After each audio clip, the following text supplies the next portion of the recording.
अब हम लोगों के पास जो सेकंड है ग्लाइकोसफिनगोलिपिड की टाइप, वो एसिडिक है। इसमें हमारे पास फिर दो टाइप्स हैं, गैंग्लियोसाइड्स होंगे या फिर हम लोगों के पास सल्फाटाइड्स होंगे। अब हम लोग के पास जो गैंग्लियोसाइड है, इसके हमारे पास दो डिजीज़ आ जाती हैं। ये वाली जो डिज़ीज़ है, इसका हमारे पास हमने डिस्कस किया था कि इसके जो क्लिनिकल सिम्टम्स होते हैं वो हम लोगों के पास साइड ऑफ डिजीज़ जैसे होते हैं। और दूसरी हमारे पास है गैंग्लियोसाइटोसिस। अच्छा, अब हम लोग यहाँ पर पहले देख लेते हैं टी सेक्स डिज़ीज़ को। इसके अंदर हम लोगों के पास बेसिकली क्या होता है कि हमारे पास जो गैंग्लियोसाइड्स होते हैं ना, इनकी हमारे पास क्या होती है, एकुमुलेशन हो जाती है। अब ये हमारे पास जैसे कि नेम इंडिकेट करें, ये जो होते हैं हमारे पास गैंग्लियन के अंदर होते हैं। अब हम लोगों के पास अगर सेंट्रल नर्वस सिस्टम के अंदर जो गैंग्लियन होते हैं वो हमारे पास बहुत इंपॉर्टेंट हमारे पास पार्ट है सीएनएस का। अगर हम लोगों के पास वही इफेक्ट हो जाएंगे तो हमारे पास उसी से रिलेटेड क्लिनिकल सिम्टम्स आएंगे, जो कि हम लोगों के पास क्या हैं। सबसे पहले तो हमारे पास न्यूरो डिजनरेशन होगी। उस जाहिर सी बात है हमारे पास न्यूरॉन्स या हमारे पास गैंग्लियंस अफेक्ट हो रहे हैं, तो जाहिर सी बात है हमारे पास सेकंड क्या हो जाएगा, हमारे पास सीजर्स आएंगे। और हमें पता है कि जो सेंट्रल नर्वस सिस्टम है वो मसल्स को कंट्रोल कर रहा है, तो हमारे पास मसल वीकनेस आ जाएंगी। इसके अलावा हमारे पास जो चौथा सिम्टम है वो हमारे पास है चेरी रेड मैक्यूला। ये बेसिकली जो हमारे पास आइज़ है उनके हमारे पास एक रेड कलर का मार्क का पेयर हो जाता है। ये हमारे पास हमने बहुत सी डिजीज़ के अंदर देखने को मिलेगा। सेकंड हम लोगों के पास है गैंग्लियोसाइडोसिस। इसके अंदर भी हमारे पास क्या होता है कि जो हमारे पास गैंग्लियोसाइड्स होते हैं वो हमारे पास एकोमोडेट हो जाते हैं। अब इसके अंदर जो क्लिनिकल सिम्टम्स है ना, वो हमारे पास चार हैं। इनमें से जो दो हैं वो हमारे पास वही हैं जो कि हमारे पास हमने इस डिज़ीज़ के अंदर देखे हैं, और जो दो हैं वो हमारे पास जो गाउचर डिजीज़ के अंदर देखे थे वो हैं। अब अगर हम लोग देखें कि टी सेक्स डिजीज़ के साथ हमारे पास कौन से रिलेटेड है, वो हमारे पास है न्यूरोलॉजिकल डिजनरेशन, और साथ में हम लोगों के पास चेरी रेड मैक्यूला। और हमारे पास गाउचर डिजीज़ के साथ कौन से रिलेटेड है, तो वो हमारे पास है हिपेटोस्प्लीनोमेगैली, और साथ में हमारे पास स्केलेटन डिफॉर्मिटीज़। अब हम लोगों के पास जो डिजीज़ हमारे पास रह गई है वो हमारे पास एसोसिएटेड है सल्फाटाइड्स के साथ। इसका नाम है हमारे पास मेटाक्रोमेटिक ल्यूकोडिस्ट्रोफी। अच्छा, अब हम लोग ये देख लेते हैं। इसके अंदर हम लोग के पास क्या है कि हमारे पास जो सल्फाटाइड्स होते हैं ना, बेसिकली वो हमारे पास एकोमोडेट हो जाते हैं। अब यहाँ पर हमारे पास इसके नाम के अंदर क्या आ रहा है, एम आ रहा है, तो हमारे पास क्या होता है, माइलिनेशन इफेक्ट होती है।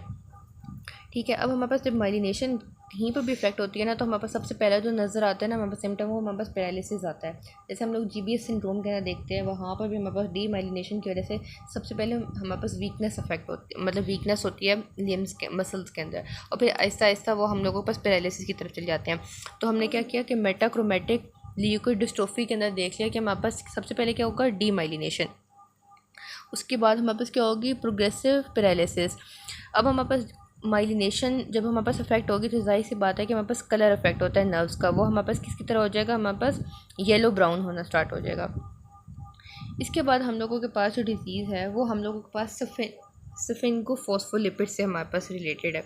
ये अभी तक जो हमने सारी पढ़ी वो हम लोगों ने पढ़ी है ग्लाइकोसफिंगोलिपिड से। अब हम लोग देखेंगे सफिंगोफॉस्फोलिपिड से। अब यहाँ पर जो है वो हमारे पास है नेमेनपिक डिजीज़ ए और बी, इसकी दो टाइप्स हैं। ये यहाँ पे लिखी हुई है और इसके अलावा इस टाइप पे लिखी हुई है। अब अगर हम यहाँ पे देखें तो इसके अंदर हमारे पास क्या हो गया है कि जो हमारे पास जो स्फिंको माइलिन है, ठीक है, वो हमारे पास एकोमोडेट हो जाता है। उसकी वजह क्या है, क्योंकि जो हमारे पास वो एंजाइम जिन्होंने इसको ख़त्म करना था, जब इसका काम ख़त्म हो जाएगा सफिंगोमाइलिन का, वो हमारे पास उसको डेफिशिएंट होता है, यानी कि हमारे पास सफिंगोमाइलिनेज जो है वो हमारे पास डेफिशिएंट होता है। इसकी वजह से हमारे पास जो क्लिनिकल सिम्टम पहले नज़र आता है वो हमारे पास है हिपेटोस्प्लीनोमेगैली, ठीक है, जो कि हमने किस में देखी है, गाउचर डिजीज़ के अंदर भी देखी है, और साथ में हम लोग अभी देखी है गैंग्लियोसाइटोसिस के अंदर। ठीक है, उसी तरह हमारे पास हिपेटोस्प्लीनोमेगैली होगी, और साथ में हम लोगों के पास इंटेलेक्चुअल डिसेबिलिटीज़ है। ठीक है, क्योंकि हमारे पास जो हमारे पास जो माइलिन है वो हमारे पास लिपिड मेम्ब्रेन का एक इम्पॉर्टेंट कंपोनेंट है। ठीक है, तो हमारे पास सबसे ज़्यादा जो इफेक्ट होगी, क्योंकि वो हमारे पास हर जगह पे है, तो हमारे पास इंटेलेक्ट इफेक्ट हो रहा है यहाँ पे। अब हम लोगों के पास जो लास्ट रह गई है वो हम लोगों के पास है फार्बर डिज़ीज़। इसको हम लोगों ने फेब्री डिज़ीज़ के साथ बिल्कुल भी कंफ्यूज नहीं करना, क्योंकि वो हम लोगों ने याद रखा था कि वो हमारे पास ग्लोबल साइड, तो वहाँ पर हमारे पास स्किन रैश वगैरह हो रही थी, फैब्रिक्स हमने बेसिकली याद रखा था। अभी जो हमारे पास फार्बर है ना, ठीक है, जैसे हमारे पास फार्बर का हमें फार्मर से याद रखना है, ठीक है, यानी कि जो हमारे पास जहाँ से ओरिजिन है किसी भी चीज़ का, ठीक है, स्टार्ट हो रही है कोई चीज़।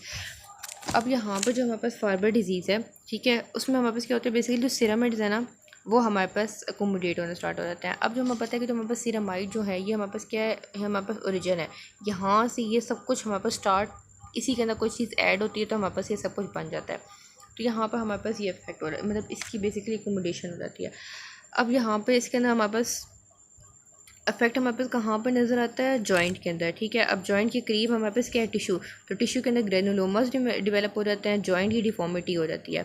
अब जाहिर सी बात है जब जॉइंट में दर्द होता है तो बंदा रोता है, ठीक है, तो हमारे पास हॉर्स क्राई हो जाती है। ये हमारे पास के 3 है, और हमने देखा था कि जो चेरी रेड मैक्यूला है ये हमारे पास 3-4 डिजीज़ के अंदर नज़र आएगा, उनमें से एक हम लोगों के पास फार्बर डिजीज़ भी है।